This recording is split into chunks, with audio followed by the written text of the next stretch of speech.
Welcome to Samba Samba. Enjoy the video. You start by making the watch ready for independent use. Charge it above 50%, then connect the watch to a trusted Wi-Fi network so it can download updates and sign in. Once done, check for and install the latest system update to avoid setup blocks.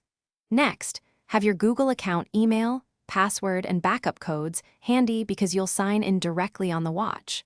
This avoids needing your phone during the critical first authentication steps. You'll now sign into Google on the watch and enable core services so the device can act independently. Use the on-screen keyboard or QR sign-in flow to enter credentials. Once signed in, allow notifications, calendar, and contacts. Then open the Play Store on the watch to install maps, podcasts, and your music app so you can download content for offline use. If your Pixel watch supports LTE, set up the eSIM from the watch settings to keep data without any phone present.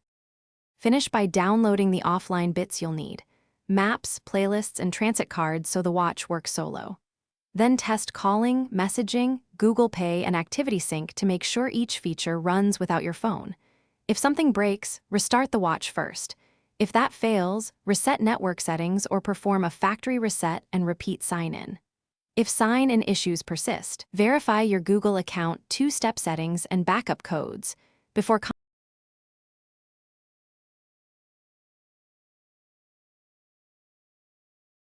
Thanks for watching. Consider subscribing if we helped you.